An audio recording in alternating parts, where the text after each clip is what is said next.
What's up, y'all? It's Dev. Maro teaser for Foundations already. We got to go ahead and get some cryptic clues about this set from Maro himself, aka that guy that you just know even though you never see his feet. He's definitely in open-toed sandals, man. You know what I mean? He's pushing Tivas, kicking a hacky sack. He's having fun. But yeah, Mark Rosewater always puts out a little teaser for each new set that's about to come out.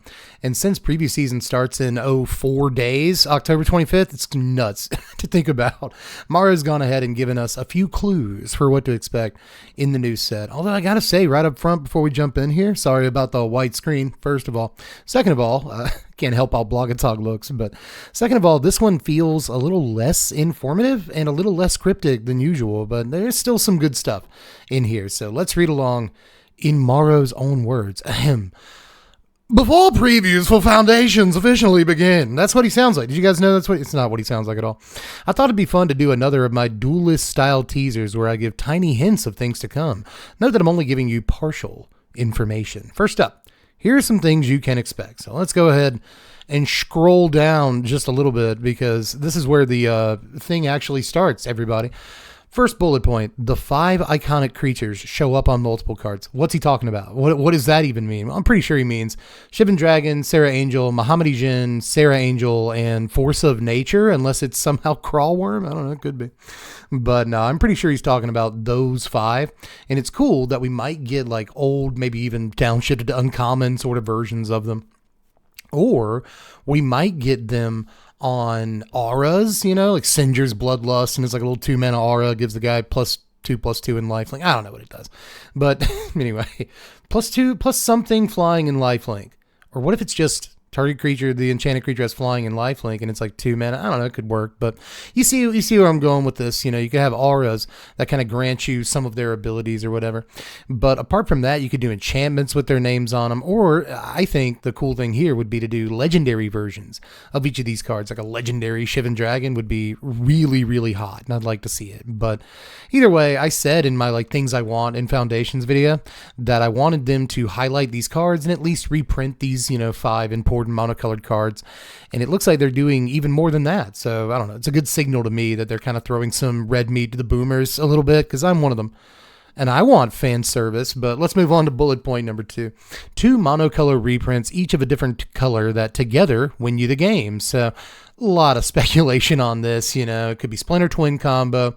It could be Channel Fireball. I don't think it's Channel Fireball. I'm pretty sure it's actually going to be 2 very expensive cards that are very difficult to win the game together. But I guess we'll see, man. This could literally be any 2 cards. Again, they have to be different colors, so it can't be any 2. But there's actually a pretty vast number of combinations this could be. But knowing this little scamp, knowing Maro, it's probably nothing that's like too nutso, right? I would be surprised if it was something like Bananas Takeover Standard or something. So we'll see. But maybe it is Channel Fireball. What if it is Channel Fireball? It's not. But anyway, the next bullet point, I'm sorry I couldn't give you more info about this. I think the big thing to take away from this is that it's probably, again, not going to be anything like too game breaking. Right? So I wouldn't expect Channel Fireball, but it could be. It's not. Some creature tokens in this set is bullet point number 3. A 1/1 white rabbit. So it could be like Carrot Cake, or they could be reprinting Hop to It, or just another enabler for the Rabbits deck in Standard. A 2/1 blue ninja, a 3/3 green raccoon, some Bloomburrow support again, a 4/4 red dragon, of which there are already a lot, so that could be like a reprint, and a copy that is a nightmare. So that could be Nightmare Shepherd, but I don't think it is, based on some text that we'll get a little bit later. I think this is a brand new card, but kind of hope it's Nightmare Shepherd. That's a dope card. It's a really good card. Moving on to next bullet point, a character from one of our most popular online Magic stories returns. I have no clue, and neither does the entire internet. Like half of Reddit is like, I don't read the thing, so I don't know. I don't really either. So I guess if I had to throw some amount of sense in here, it would probably be the Raven Man, because he's only had 1 card, and this says returns. So maybe that means that he has had a card, or they have had a card before. So again, if I had to put in a guess here, I would say the Raven Man, and that would be cool. I think we all want more Raven Man in our lives. Next bullet point is an 8/12 creature with Ward 4. There's not really much I can say about this. I don't think it's a creature we've ever seen before. I don't think that's a thing, but maybe it'll be good in the green shell decks, you know, the ones that care about like having a higher toughness than power. I imagine this is going to be, if it's just an A12 with Ward 4, I feel like they could cost this at like 4 or 5 mana, it'd be fine. I really do, man. Well, we'll see what this actually is. It probably has more abilities than just that. Next bullet point, a creature with 7 evergreen keywords. Could it be a chroma? Could it possibly be a chroma? That'd be nuts.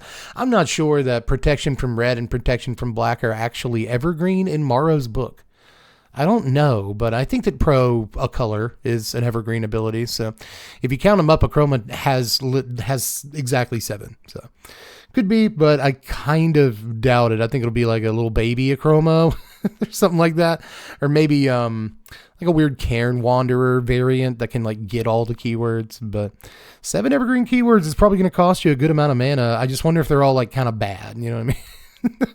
Like Reach, Menace, you know, stuff like that. But anyway, I'll move on to the next one. This is an interesting one. A Magic Invitational winner's card gets reprinted, and no, not the most powerful one. So what does he even mean, right? Does he mean Snapcaster Mage, or does he mean Dark Confidant? He probably means Snapcaster Mage, if I had to guess. Of course we won't get Snap. Very likely we won't get Bob. That would be, it'd be crazy. I would love to get, I keep calling him Bob, Dark Confidant in this set, but I don't think it's that. I think that the shoe-in for this one is probably Solemn Simulacrum, because it wouldn't really hurt anything, and it would only see play in like a deck or two here and there. I don't think it's as powerful as it used to be, but Simulacrum, Sad Robo, he's a good dude. And he does like have, you know, some role-playing relevance every now and again still to this day, so it'd be cool. I think we just had him in Standard a few years ago, and like, who cared, you know? So it'd be kind of nice to have him back. I think he'd be, again, like something you play every now and again. So maybe that, or maybe they just reprint like Fairy Mastermind. Go ahead and give it 5 years in Standard. Counters in this set is our next bullet point.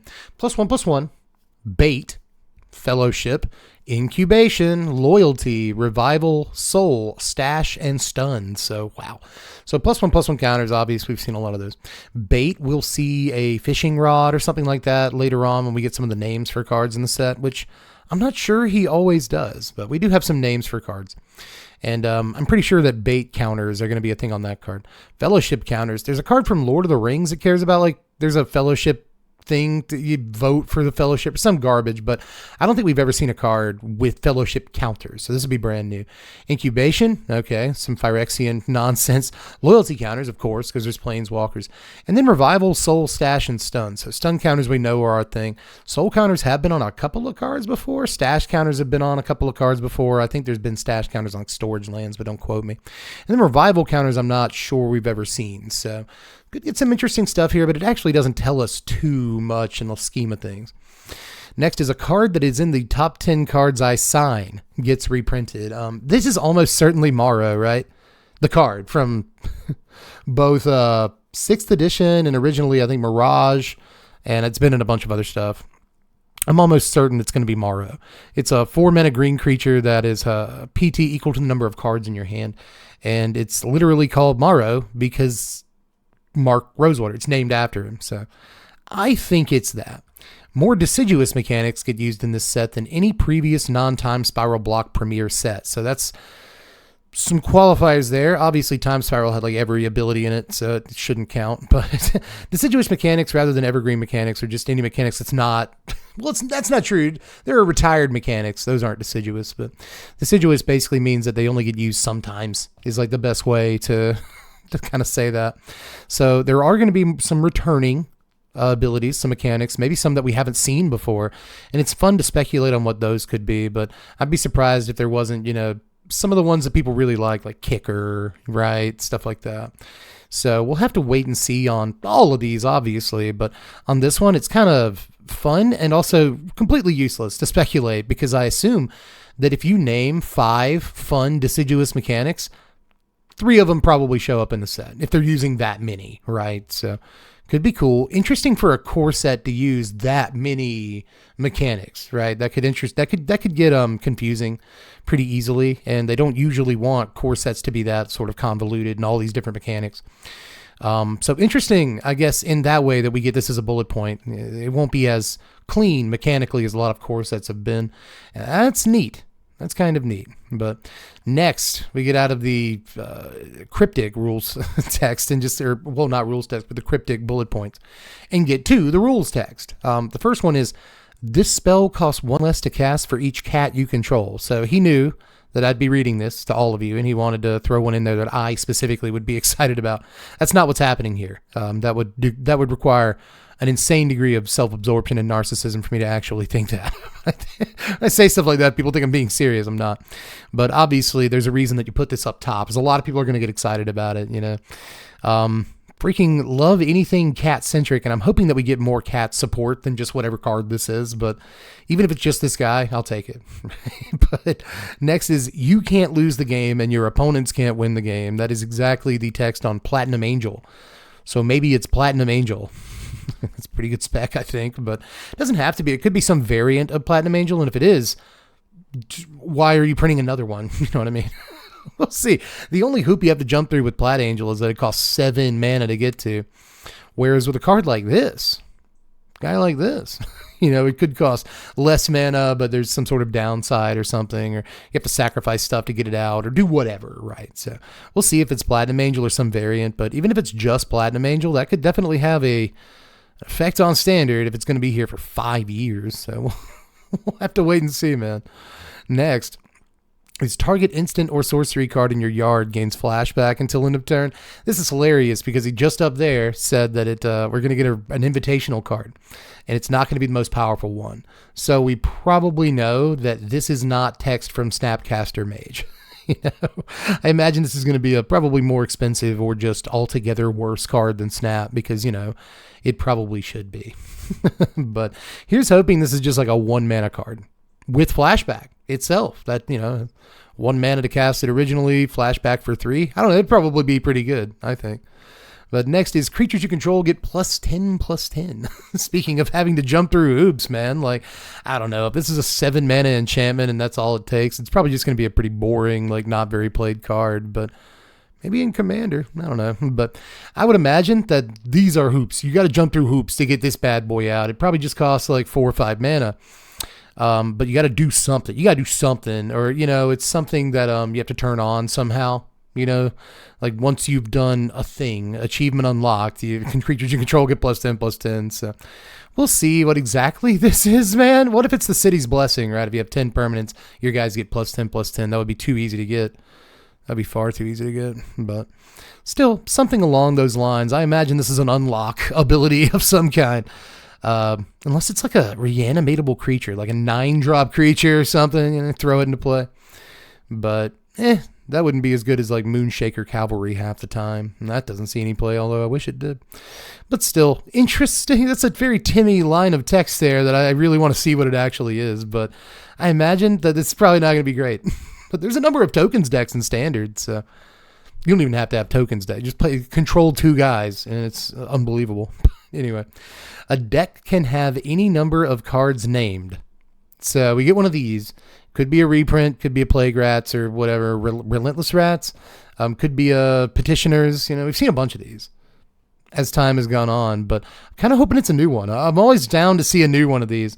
And there's not a whole lot of them that have been printed before that I would really want to be in my Standard, except for Rats. I think I would take Rats, especially considering we have a bunch of Rats-centric cards already. So am I going to play 8 Relentless Rats? Probably not, honestly. Like, Rats is actually surprisingly tight as far as a deck list goes, but I don't know. I just always like stuff like this. I think a lot of us do.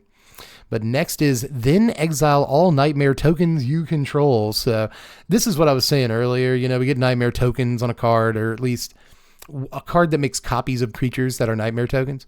So this probably goes with that line of text that we saw earlier. So, or at least that token type. So I don't think it's Nightmare Shepherd, but cool that we get some more Nightmare support, man. We just saw a bunch of Nightmares in Dustmourne, so it's kind of cool to see when a core set actually does like bolster some of the sets that came just before it. And this is a really full Standard, so it's got a lot of stuff to bolster. We already know there's going to be Phyrexian stuff in the set, and there's a bunch of Phyrexian stuff in Standard. So again, I just like the sort of synergy between sets that it looks like we might see. Creature type wise, whenever you draw your second card each turn, create a token that's a copy of this creature. Disgusting. Absolutely disgusting. Imagine if these two line of text actually go together, right? Whenever you draw your second card each turn, create a token that's a copy of this creature, then exile all other nightmare tokens you control. It could be, right? But I don't think so. Either way, this might be nuts. Like, this could absolutely be bandanas, baby. Like, bandanas, not bananas. This could be bandanas on a little Pomeranian. You know how cute that is? This could be exactly that cute. So, man, just keep this thing. And I can't wait till we see this, because it's kind of, even if it's like a 4-mana 1/1, you know, like, I'll give it a shot. I'll try and play it.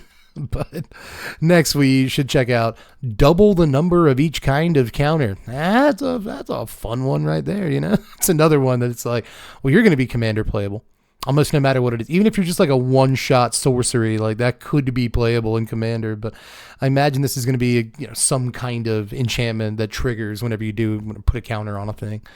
So that could be gross. It could be like a doubling season kind of effect, and oh boy. That could be gross. Next is, you may pay black rather than pay this spell's mana cost if there are 13 or more creatures on the battlefield. How are you going to make that happen, kid? Again, looks like a commander card, right? Because you're just going to be more likely to see 13 dudes on the table in a game of commander. But maybe if you've got a bunch of hop to it and you're playing against aggro or in the mirror match against tokens, like, it could be. But 13 is actually so many. You know, somebody's got to have 7 creatures. The other player's got to have 6 creatures. I don't know if it's going to happen, dude. But I do want to know what the rest of the text on this card is. Is it a creature? Is it, you know, a sweeper of some kind? Maybe. I don't know. It could be. Even if, like, let's say it's a 5-mana black spell, destroy all creatures. But you can pay black for it if there's 13 guys on the table. Okay, like, maybe. But I think 13 dudes is so many, buddy. So we'll see. But I'm actually kind of, now that I've said it, I am leaning towards sweeper, like, just a little bit. We'll see what it is. Next is, draw a card for each different mana value among non-land permanents you control. Could be great, you know. Again, this is one of those where it's like, if it's a 4-mana sorcery, then it's probably not amazing, but it could also be great. You know what I mean? If you set up the board correctly, then you're drawing like 4, 5, 6 cards, and it's all right. But I don't know. I doubt this will cost a reasonable amount of mana. I really do. No matter what it is, you know, it could be just on a planeswalker, it could be on a creature, even, for all we know. It could be on an enchantment that triggers when something happens. So depending on all that, it really affects what the mana cost is going to be. But I just feel in my bones, and I know that's complete speculation, who cares? But I just feel like this is going to be really expensive, whatever it is. So maybe, I hope it proves me wrong, because it's pretty sick line of text. A lot of these are, you know. But next we move on to some creature types from this set. Rabbit Noble. Okay, so we've already seen a thing that gives a 1/1 rabbit, and when we get to the names of cards, we'll see another rabbit. So he could have given us one card in 3 different bullet points with this one. But there's also a Demon Warlock. Okay, so there's green-black Demons deck in standard right now, mono-black Demons deck too. And so any demon might matter, so keep that creature type in mind. There's a Shark Pirate. Awesome. Awesome. Just cool. Eldrazi. That's worrisome. That's very, makes me kind of break out, cold sweat. You know, there's an Eldrazi in this set. It might just be like a 3-drop thing, you know what I mean? I assume maybe we get like one huge Eldrazi dude in this set, and that'd be pretty cool. Or even a huge Eldrazi lady. I don't discriminate, it'd be fine. Hyena Rogue is up next. Don't see a whole lot of hyenas, right? But I guess is it an outlaw or rogues, outlaws? I don't know. I know they're party creatures. Either way. Spider Spirit is up next. I love to see spiders. Love to see spiders. Especially a ghost spider. It's awesome. Let me see the ghost spider. I hope it's a legend. Elemental Hydra. I'm also a big fan of hydras, and I feel like we haven't really met the hydra quota lately in the last few standard sets, so I'm excited about that. Next creature type is a bear demon. So again, demons. There's 2. We know at least there's 2 demons in this set. That could go really well in the Unholy Annex deck that we were just talking about a second ago. Next is Phyrexian Construct. So Phyrexian. So really covering the spread of all of Magic's story. We get Eldrazi, we get Phyrexians, and we get like Bloomborough stuff. We get Duskmourn stuff. So again, they're really helping out like every set in standard. I kind of like that. And then legendary creature. Okay, so none of these will be legendary. So I guess the Spider Spirit won't be. Oh, whatever. I'll play 4 of it. Legendary creature, Zombie Warlock. That could be actually a bunch of different creatures we've already seen, like, or at least characters that we've already seen. And creatures, for that matter. I think there's already a couple. But one way or the other, Legendary Zombie Warlock is kind of exciting. It'll be a fun commander. Or maybe it'll actually be a good creature. But finally, here are some names in the set. Bolt Wave sounds like a burn spell, or maybe even like a red sweeper of some kind. Electro Duplicate, so Izzet spell right here, right? The copy of spell and deal 2 damage to something. I don't know. Fishing Pole is going to get the bait counters. That's probably an artifact. Very likely an equipment, right? Super likely to be an equipment. Goblin Negotiation. There's your signal. There's going to be goblin stuff in this set. We already know there's going to be like elf stuff in this set, or at least an elf. Plus, we've gotten a lot of different creature types, up here just a second ago. But I think goblins, if they put some actual cards into it, could be a good deck. They've got a great Anthem effect for 2 mana in Standard right now, and they've got a couple of really good cards like Squee and stuff to go along, put in the deck already. But yeah, Goblin, give us more Goblin stuff. Heir Apparent, that may be the Rabbit Noble, and it also may be the source of the 1/1 Rabbit token. Might be the only Rabbit in the entire set, and it's on 3 different bullet points in this one video. But Heir Apparent also kind of sounds like it might come with a token, right? So I'm calling this as the source of the token. Homunculus Horde, who knows what that's going to be, right? Probably a blue creature. Midnight Snack. Probably an artifact, but probably an artifact that has a color, like a green or black artifact or something. Interesting, because it's probably going to be food, right? Very likely going to be food.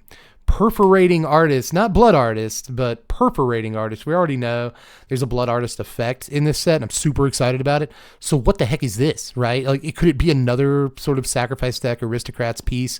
If we get 2 in the set, it's going to be nuts, but it's probably not that.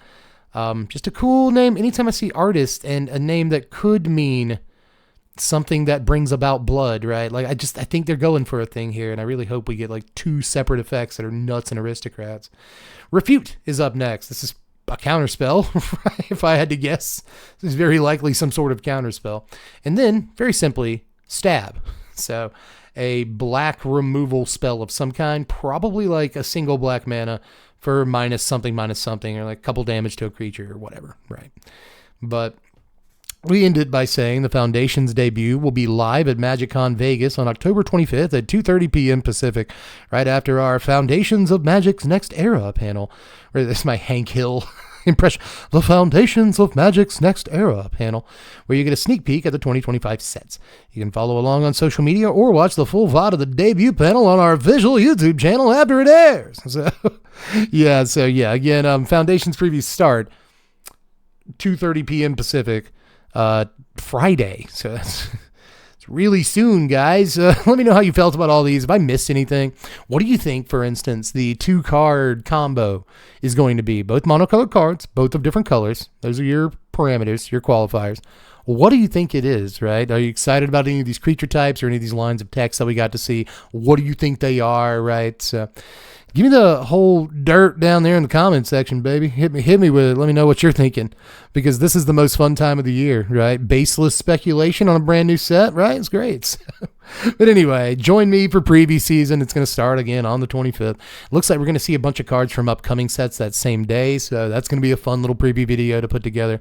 Altogether, great weekend coming up, along with Worlds Championship 30 is the same weekend, so huge Magic weekend. Make sure you sub to the sandwich to get all of that content. Like the video to put it in more people's recommended feeds, and check out the Patreon if you want to help support this kind of content. I hope you do. I work hard. Anyway, love you guys. I'm Dev from the place. Thanks for watching, Wizards. Spread love and be kind.